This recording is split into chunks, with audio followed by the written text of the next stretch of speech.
Hello. What is up, girl gamers? Hi. We're here Welcome today. back to Aetheral Space. It's not girl gamer, it's just gamer, by the Yeah. way. in So if case you don't didn't know. keep up with Darman's YouTube content, it's an impenetrable joke. It's so funny. Not the part about it's hard to explain. The video is just really funny and it has Sniper Wolf in it. So it's comedy. Anyway, Aetheral Space 3.14. So last time Dragon fell out of a car, he got caught by Bruno, and then Musashi arrived and was like, "I will be killing you now, Dragon."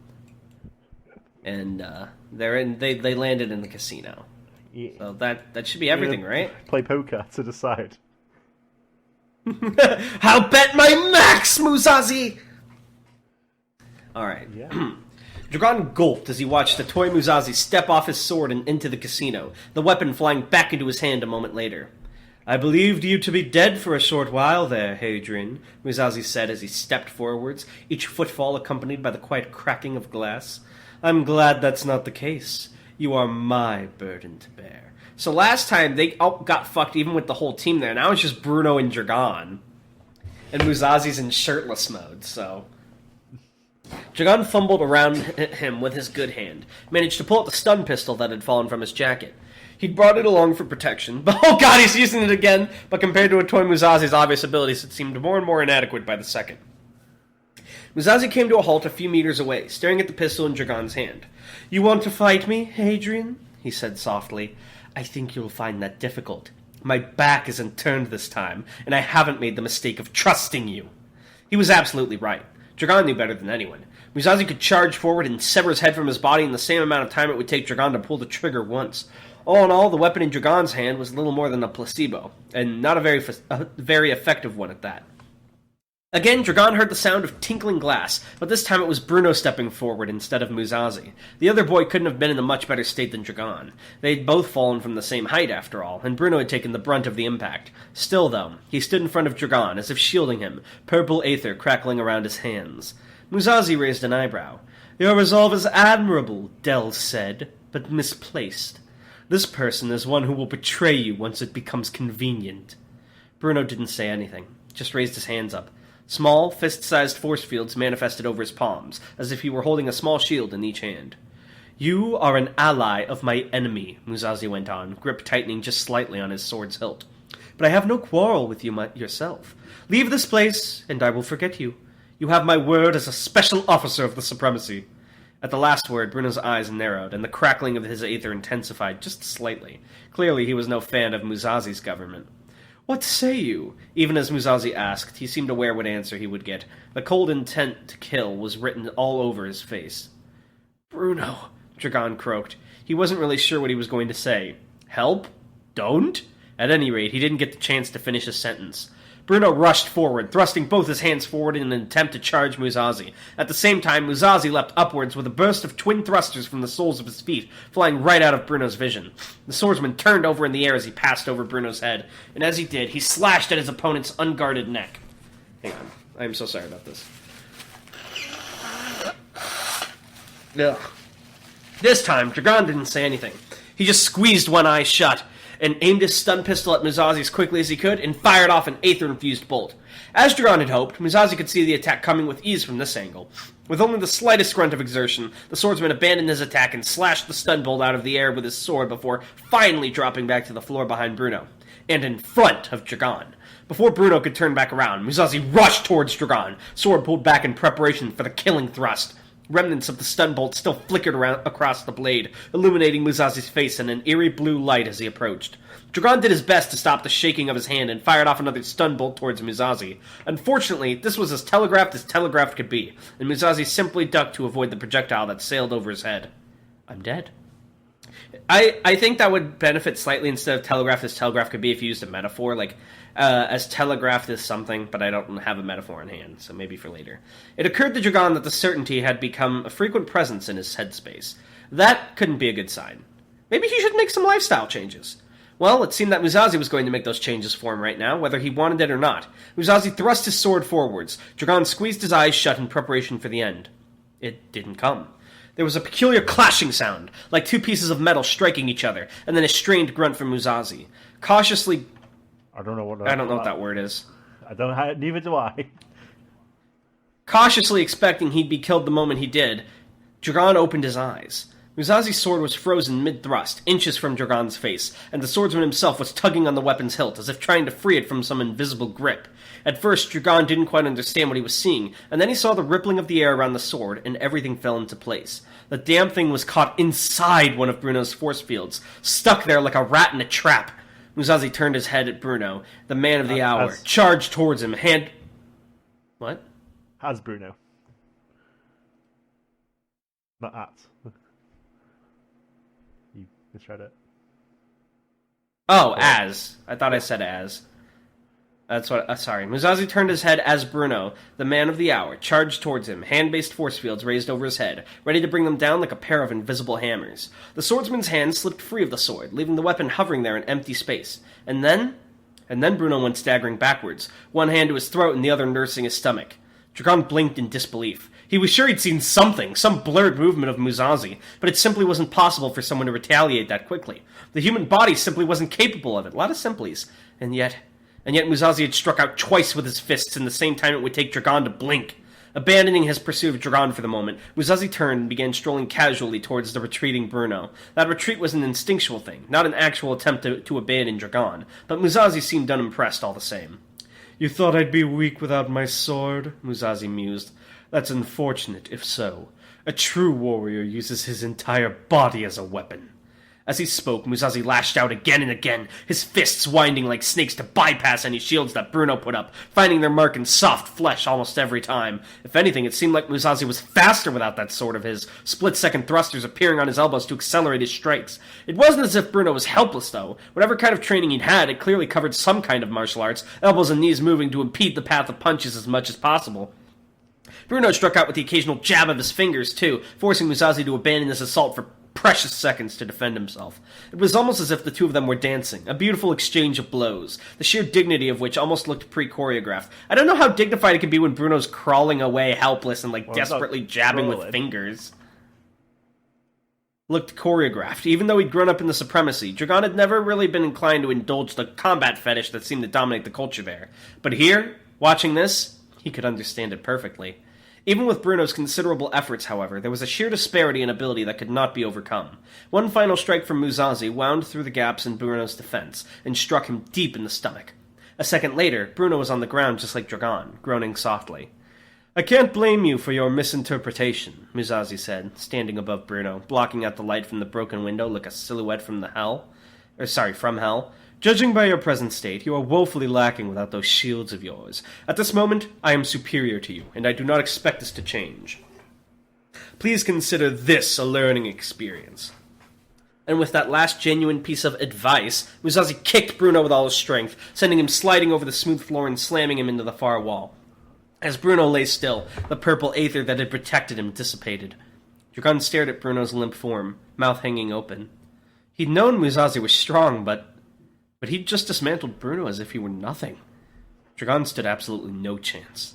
As Bruno's aether dissipated, the sword that had been suspended in the air fell down limply, and with a burst of white light it returned to Musazi's waiting hand. Taking his time, he ran his eyes along the blade for any signs of damage, before nodding in apparent satisfaction. His eyes flicked towards Dragon. "I think you should know that your other comrades are far away from here, and still moving further," he said, pointing his sword towards Dragon.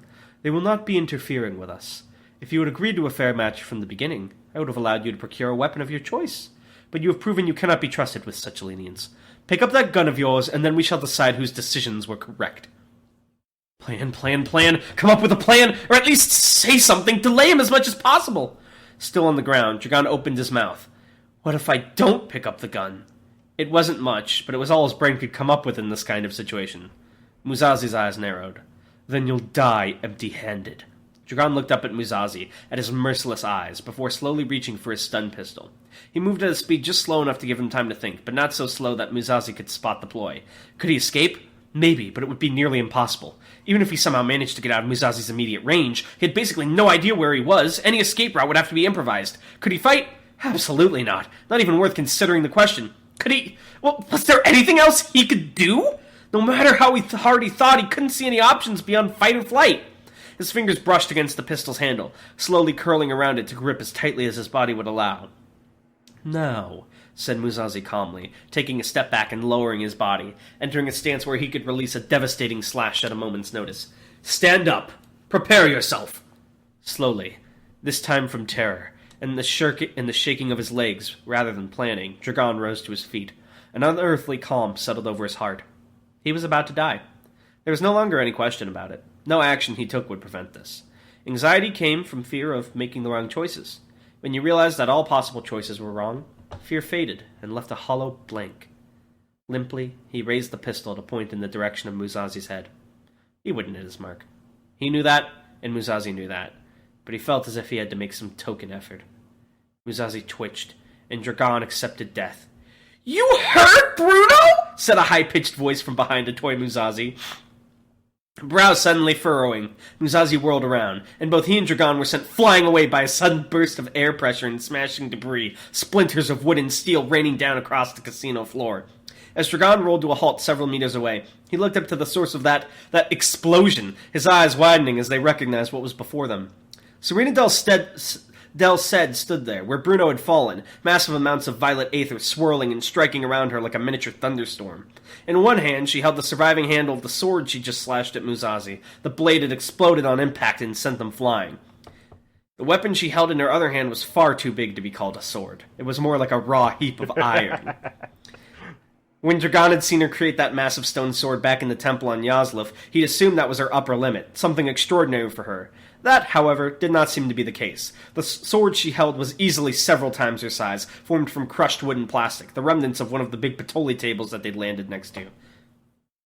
Serena didn't seem in the best shape either. She still bore the wounds that Bruno had suffered, of course, but it seemed almost as if the aether coursing through her body was harming her. With every bright violet spark, her body shuddered violently, and her eyes stared ahead blankly. It was as if she was sleepwalking. Oh man, it's the classic anime trope, the consciousness faded. This is like the fucking scene where Kira's like, "I can almost see the scenery through your wounds, Jotaro." Musashi hadn't been sent flying as far as Dragon. He'd managed to... Oh my god, I just realized now that he's fighting Serena, Dragon has the chance to shoot him in the back again. Please tell me that's not how this ends. He'd managed to partially block the blow with his own sword, so he'd remained in a standing position as he slid across the floor, glaring ahead at his new enemy. He glanced back at Dragon, whose back was against the wall, but clearly decided that the greatest threat right now was Serena. "I was under the impression I'd defeated you," Musashi said cautiously, turning back to face Serena. "Your aether has changed, and you clearly have no shortage of it now. Explain yourself," Del said. Sorry. Oh, my heartburn is killing me, Tan. Oh my god, I'm dying. Ooh. Oh man. Serena's teeth were bared in a bestial scowl, her eyes still looking up at the ceiling rather than Musashi. As Dragon watched, a thin line of blood trickled from her nose and dropped into the floor. Even the blood sparkled with violent aether. Is that supposed to be onto the floor? Yeah. When the words left her mouth, they were like the cracking of an iceberg. "You hurt Bruno!" she rasped, hand holding the sword squeezing with such strength that splinters of wood went flying off the hilt. Musashi narrowed his eyes, moved back into a defensive stance. Clearly, he didn't quite understand what he was dealing with here. Sorry, the sound was like that of a cannonball firing. Now it's all out of order. "Bruno," he said, "I'm not familiar with that person." Finally, Serena's eyes snapped to behold Musashi with a capital secondary Z, and those pupils were dilated to dots of utter fury. "You hurt Bruno!" she roared, and she swung her sword. To call the resultant movement a blow would be to downplay it beyond belief. It was a force of nature, like a hurricane-made miniature. The sheer air pressure created by the slash sending slot machines flying this way and that, smashing into walls and narrowly avoiding smashing Dragon. That was without even mentioning the actual object being swung, of course. Dragon had no doubt that if that sword were to touch him at that kind of speed, he'd be reduced to mincemeat in a second. Hell, even Musashi would probably be severely injured. And as if to prove that hypothesis, the swordsman leapt above the blow with thrusters from his feet and sought shelter among the rafters high above, standing among them as if they were a forest. Serena growled as Musashi exited her significantly large range, and she reached out with her free hand, grabbing hold of the railing that encircled the entire section she was standing on. With awful sounds of warping and screeching metal, the railing pulled itself free of the floor and collected into a long, sharp blade in Serena's hand, violet aether forcing it into a stable shape. Unlike the previous weapon, which had been like a massive greatsword, this was more like a silver rapier designed for stabbing and impaling. It was still massive, though. Absurdly so. Serena struck out with a series of savage stabs up towards the rafter. Oh my god, it's like fucking, Silver Chariot. Sending chunks of the ceiling raining down as Musashi dodged and dodged like a monkey fleeing through the jungle. I would just get rid of the second dodged. I don't know why you keep using words twice this chapter. Swinging from wooden beam to wooden beam. Oh my god. Swinging between wooden beams. As he watched the inevitable process of the casino's demolition, it occurred to Dragon that this was probably a good time to run. This was the perfect opportunity, after all. Avoiding those lethal blows meant that Musashi had no spare attention to waste on him. Hell, he could probably walk out and the idiot wouldn't even notice. But it felt wrong. Bruno had gotten hurt to save him, not that he'd been asked to, and now Serena was getting hurt doing the same thing. Well, she seemed to be almost killing him in the process, but it was the thought that counted. Musashi was strong. Dragon knew that. Even in this situation, there was every chance that the special officer could turn things around and land a killing blow. Besides, he didn't know how long Serena could perform on this level. Judging from her body language and obvious physical distress, this didn't seem to be a usual thing for her. If he left them here, Bruno and Serena, and later found out that the worst had happened, what would he do? What would he say to Skipper and Ruth? The smart thing to do was walk away. Dragon tapped the button to recharge his stun pistol, staggered to his feet, and let his bright blue aether flare around him. As he adopted an expression of resolve he didn't quite feel, he did his best to stop his legs from shaking. Just this once. To hell with the smart thing to do. He'd always wondered what it was like to be an idiot. Isn't that what you did the first time you shot Musashi? Still, I see we're churning up for an epic battle. I like that chapter. I really think you should remove some of the instances of the double word usage. It works well once or twice, but when you repeat it, it starts to seem more like filler, which I know isn't your intention, and it takes away a little bit from the quality. I get where you're coming especially from, when you have. I disagree, so I won't. Especially when you're doing two double words in a single sentence, dodged and wooden beam to wooden beam. It works better like in an anime because it's being like narrated over action, but when you're relying on the text to be the descriptor, it feels like filling space. I disagree because it's the way it's doing that is to sort of get across the rapid movement here. So if I just say it get once, across what? Well, I'm trying to get across sort of the rapidness of the movement and how like it's continuous. So just saying it once is a bit too mechanical, I think. All right. Otherwise, very epic. I really wish I had gotten more because I just want to see how this battle goes, and I'm really excited. And I'm wondering if Dragon's going to do some actual cool shit or if he's going to shoot him in the back again. That would be almost too funny. Musashi would have a heart attack and die. Yeah, he would just die from the sheer anger. I wonder. My question is, where the fuck is Marie right now? Is she on her way? She's in the local hospital. But, yeah. I don't have a question for this week. I don't know. It was too small of a section for me to really have a good question. Because it was mostly... even though it was 7 pages, it was mostly focused around this single fight. I can't think of anything. I don't know. Do you have anything, Tan? I don't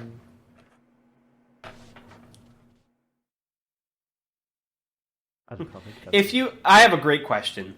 If you were to leave a review on Royal Road, what would it look like? Visual examples only, please. Yeah, please have a screenshot of what you would do. Alright, thanks, guys. Thank you for watching, everyone.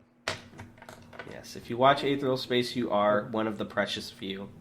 You're one of the chosen ones. We call them Tan's favorites. Thank you for listening. Bye. Alright, bye.